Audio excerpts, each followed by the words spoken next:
I yield 3 minutes to the gentleman from Montana, Mr. Rosendale. Gentleman is recognized.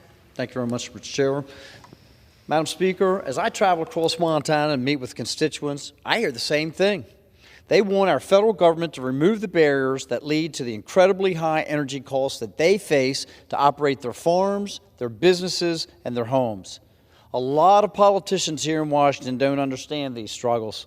They don't understand that their policies, which cause diesel prices to go up, dramatically increase input costs for farmers. And they haven't had to endure a Montana winter where temps can hover between 10 and 20 degrees below zero for extended periods of time. The Energy Information Association estimated that it cost Montanans 30% more to heat their homes last year, thanks to the Biden administration's policies. That is not pocket change. Lowering energy costs and restoring our nation's energy dominance will require an all-of-the-above approach and a dismantling of the Biden administration's green energy policies. That's why H.R. 1 is such a comprehensive reform bill with input from representatives from every part of our nation. Since Biden entered office, his administration has held zero lease sales for energy development on public land. That's why I reintroduced the Restore Onshore Energy Act to be included in this package. It would force the administration to immediately resume quarterly lease sales dictated in the Mineral Leasing Act and further require that the Department of Interior to immediately hold replacement sales when the sales are missed.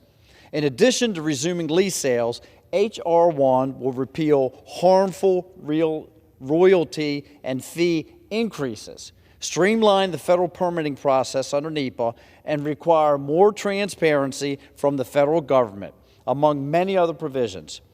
This is about cutting through bureaucracy and fighting the radical environmentalists to allow our energy sector to get back to work for the American people. We know that energy independence isn't just a critical component of our national security and supply chain, but it also affects agriculture, the largest industry in Montana. The President's policies caused a 150% increase in transportation diesel prices since he took office. This directly contributes to market access complications for farmers and ranchers and increases inputs like fertilizers and pesticides and labor and many other things. All of this results in higher food costs at grocery store and a decrease in revenue and margins for agricultural producers. In the words of President Dwight D. Eisenhower, farming looks mighty easy when you use a pencil for a plow and you live 1,000 miles away from a cornfield.